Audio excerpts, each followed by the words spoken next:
Hi, today's scripture comes from Philippians chapter 2, verse 17 through 30. But even if I am being poured out like a drink offering on the sacrifice and service coming from your faith, I am glad and rejoice with all of you, so you should be glad and rejoice with me. I hope the Lord Jesus will send Timothy to you soon, that I also may be cheered when I receive news about you. I have no one else like him who will show the genuine concern for your welfare, for everyone looks out for their own interests, not those of Jesus Christ. But you know Timothy has proved himself because as a son of his father he has served with me in the work of the gospel. I hope therefore to send him as soon as I can see how things go with me, and I am confident in the Lord that I myself will come soon. But I think it is necessary to send back to you Epaphroditus, my brother, co-worker, and fellow soldier, who is also your messenger, whom you sent to take care of my needs. For he belongs to all of you and is distressed because you heard he was ill. Indeed, he was ill and almost died, but God had mercy on him, and not on him, but also on me, to spare me sorrow upon sorrow. Therefore, I am all the more eager to send him, so that when you see him again, you may be glad, and I may have less anxiety. So then welcome him to the Lord with great joy and honor people like him, because he almost died for the work of the Christ. He risked his life to make up for the help you yourselves could not give me. Ladies and gentlemen, lend me your ear while I tell you a story. A story that is based on actual events. All right? Okay. Once upon a time, there was a hero. My daddy. Say hi to Daddy. But he's not just any hero, mind you. He's the sort of hero that rises in the midst of darkness. To battle the forces of evil that came out of nowhere. And the spiral's all like, rah! Super scary. And I think there was this huge moth. Yep, there he is. Oh man. Boom, whoosh, boom. And Daddy was all like, boom, smash. There. All safe and comfy. Was he born a hero? Oh, I think not. He was chosen to protect and provide for those he loves. Is he a little stinky sometimes? No, I mean yes, but it doesn't matter. As long as we're together, smiles are to be had and adventures are to be shared. Plus, Mommy says he's the walking definition of a handsome gentleman. So that's good. Being a hero and a daddy comes with great responsibility. And there are times when he simply must be celebrated. So here's to my hero and all the other daddies out there. May God bless you and give you the happiest Father's Day ever. Well, good morning and happy Father's Day, church. Hey, it was so fun worshiping together this morning at our first outdoor gathering. I'm so glad that we got to see each other. And for all of you joining us online, I'm sorry that you missed the homemade stew and steak breakfast. It was fantastic. We didn't really do that. But again, happy Father's Day. So glad that you're joining us.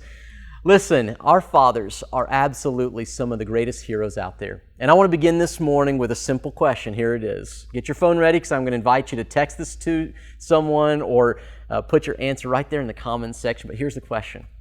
Who's your hero? Who's someone that you admire? Maybe it's someone who's living or fictitious. Don't care. Just who's one of your heroes? Ready? You got 30 seconds. Share with us your answers.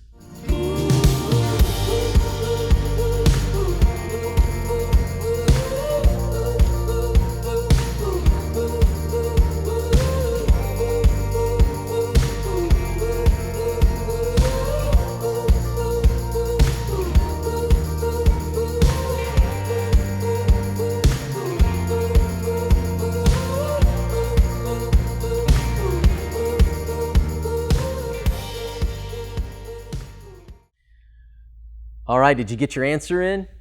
You know, heroes are more than people that we admire. They are the people that when you see them, you kind of go, wow, I want to be like you.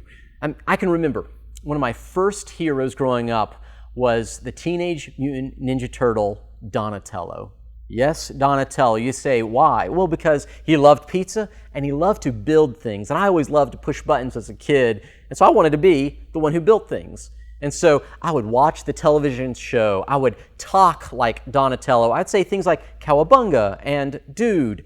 I even dressed up like him for Halloween one year.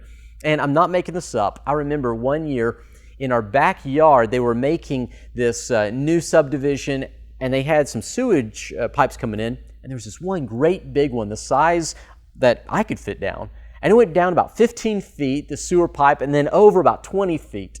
And before they filled it with water, I made that my personal Teenage Mutant Ninja Turtle hideout. It was amazing because I loved him and I wanted to be like Donatello. Now listen, you may not have grown up in the age of Ninja Turtles. Maybe if you are of a previous generation, maybe your hero was the Lone Ranger, or maybe the Power Rangers.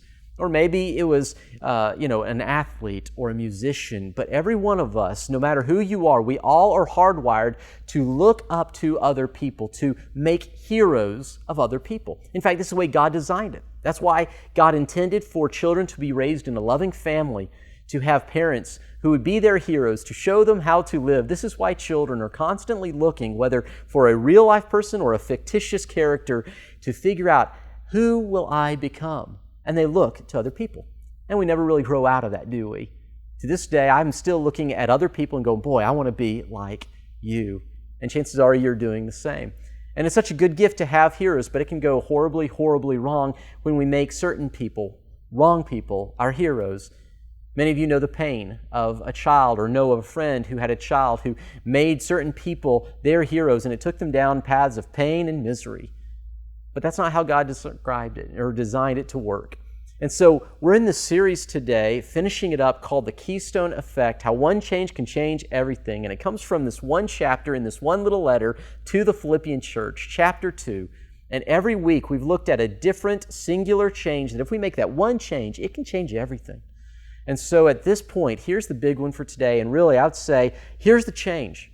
That if you embrace this change, if you can help your kids embrace this change, if you can help your spouse, your friends, those over whom you have influence, if you can help others embrace this change, it can change everything. And here it is. Are you ready?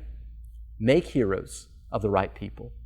Make heroes of the right people. Listen, I'm convinced this is the number one job of every parent, that with their children, more than a good education, more than the right school, more than the nicest clothes, more than any of those things, the number one job of a parent is to raise their children to make heroes of the right people, to say, Jesus is my hero, and I will find others who live like Jesus. They'll be the ones that I don't just admire, but I want to be like.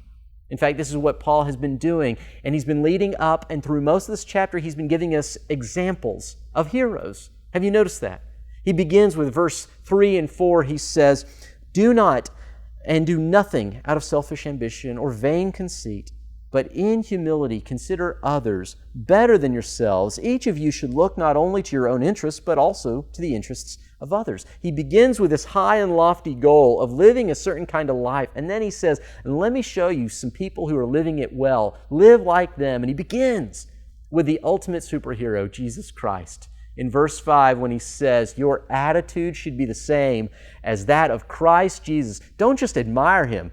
Live to be like him.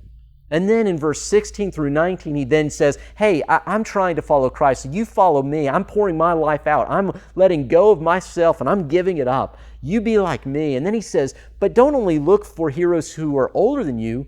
There are people who are much younger, perhaps, who are these kinds of heroes. And he mentions this guy named Timothy, his protege. And he says of Timothy, I have no one else like him who takes a genuine interest in your welfare. See, everyone else is looking out for their interests. But Timothy, he cares for you. And then he finishes this chapter and he says, but let me tell you about one more person, an image, example of a hero. His name is Epaphroditus. And in this, Paul calls Epaphroditus a man worthy of honor. In fact, he says, honor men just like him. You look for people like Epaphroditus, and you say, that's who I want to be. You follow their example. You say, well, what's so great about this guy? Well, Paul says, Epaphroditus is my brother, my fellow worker, and a fellow soldier. He's a brother, a worker, and a soldier. And these three things, I think, define what a hero looks like. So I'm going to just break this out for our remaining time. If you want to follow along, I encourage you to do so. But when you are looking for people to follow as heroes, you make the right people heroes in these three ways. Make heroes out of people, number one, who define themselves by their relationship with God. People who define themselves by their relationship with God. This is what this idea of Paul calling him a brother really means. See, this is incredible. In the ancient world, Jews and Gentiles did not call one another brother or sister. Now, in our culture, we don't think anything of it because we're so used to this, but not in the ancient world. See, Paul, he was a Hebrew. He was one of God's chosen people, but Epaphroditus, he was not a Jew. In fact, he was Greek. You say, how do we know that? Well, we know it by his name. His name, Epaphroditus, literally means beloved of Aphrodite. She was the Greek goddess of love. So there's this pagan-born young man who grew up in a Greek culture, and you have this Jewish man, and they're calling each other brothers, which was unheard of. The ancient world was divided far more than our world today. If you were a Greek, because the Greeks thought of themselves very highly, if you were a Greek, everyone else, if they were not a Greek, they were considered a barbarian, just a nobody, just scum of the earth. And to the Romans, you had two groups. You had Roman citizens. Ooh, we are the best. But if you were not a citizen, you were a subject of Rome. And even the Jewish people had this division. If you were not a Jew, everyone else who was not a Jew, you were considered a Gentile, unclean, unwashed, separated, unloved.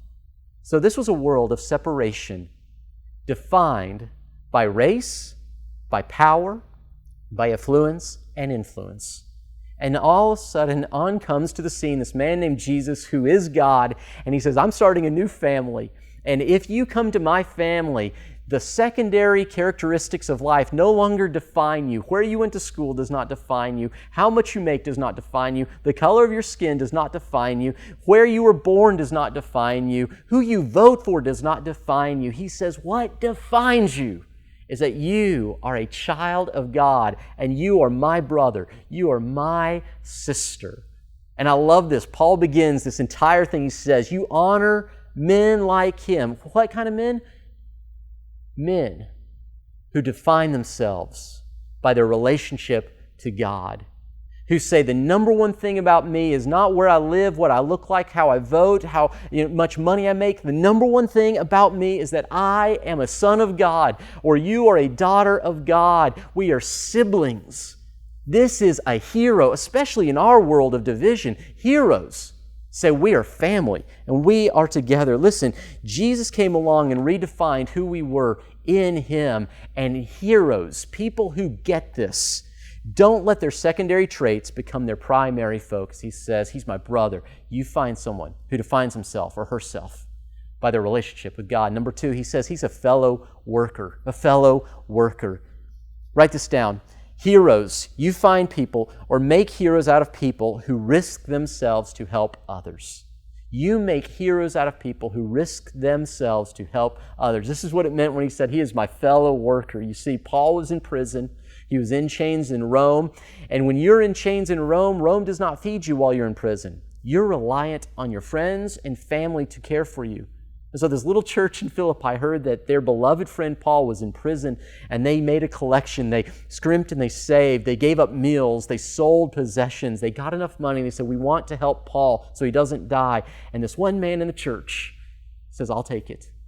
His name was Epaphroditus.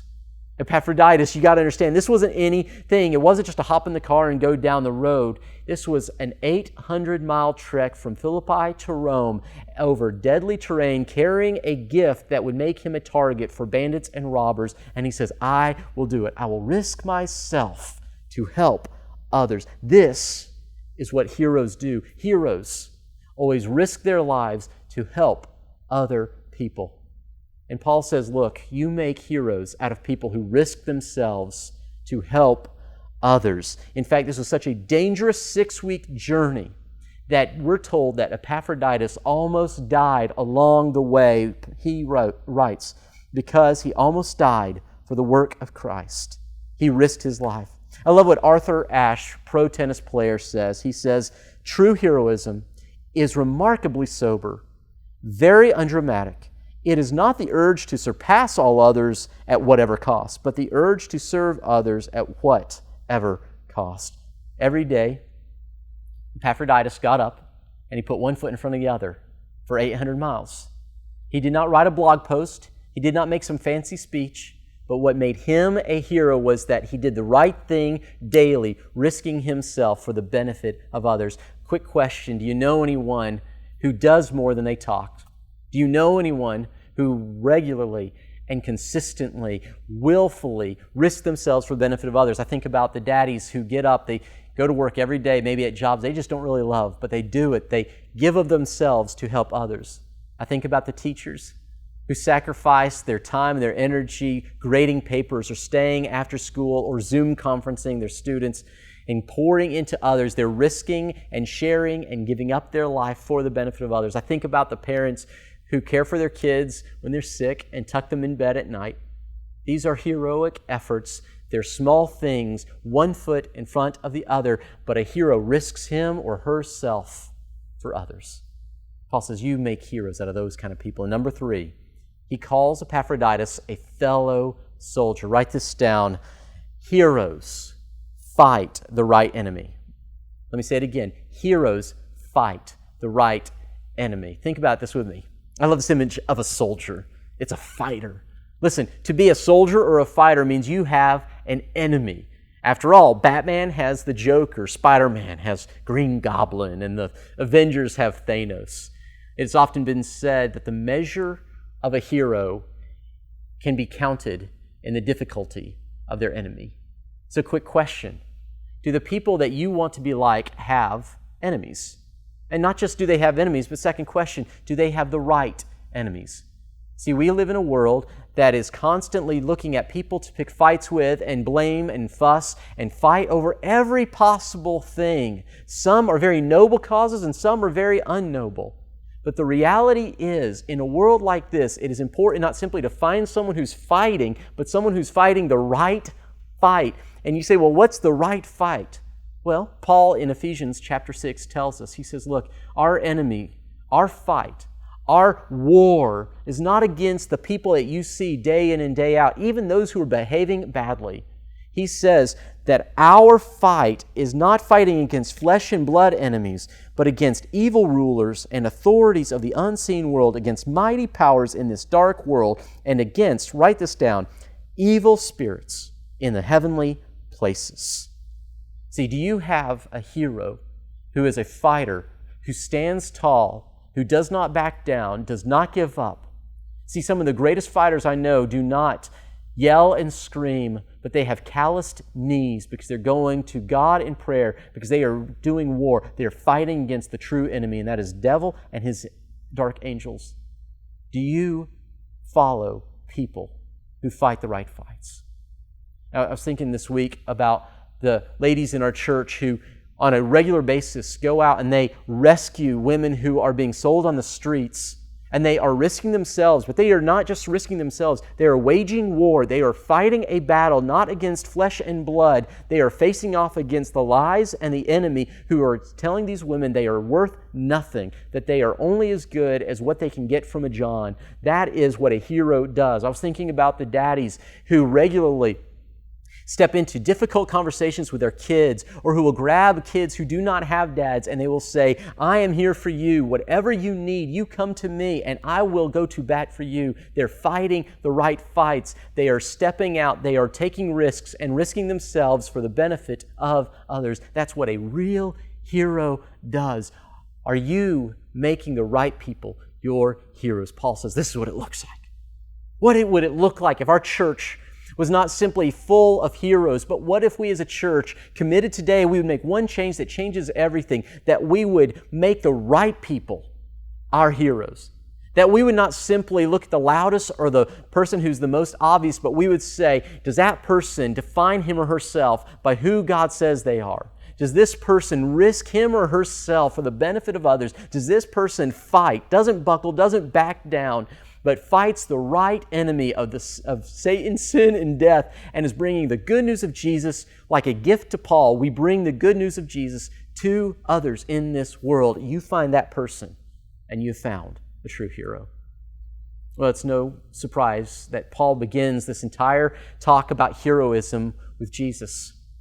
And I guess if I were to define this and simplify it into one summary statement, I'd put it this way. A hero is someone who pours him or herself out for other people. He says of Jesus in verse 7 that Jesus emptied himself. He poured himself out like this bottle of water. He did it willfully. Notice he poured. He wasn't knocked over. He intentionally did it. And then of himself, he says in verse 17, he says, "For I am being poured out like a drink offering." Friend, I just want to speak very candidly with you. The kind of people that you want to make your hero, and to be a hero is to say, I have a life and it is full of years and opportunities, but it will be empty. There will come a day, and I don't know when, but there will come a day when my cup is empty, and I have a choice to either intentionally pour it out into the cup of others or to be knocked over and wasted, to be spilled. Paul doesn't say that he was being spilled. Jesus Christ was not spilled. He poured himself out. See, a hero says, I will be defined by who God says I am. I will risk myself for the benefit of others, and I will fight the right enemy. I will pour myself out. I'm not going to be wasted. And so I'm going to invite you this week, begin to ask God, who are the people that I should make my heroes? Because this is the one change that can absolutely change everything.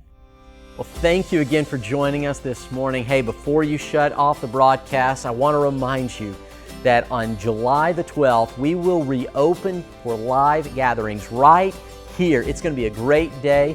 Go on our website to reserve your spot because we have to keep things sort of limited.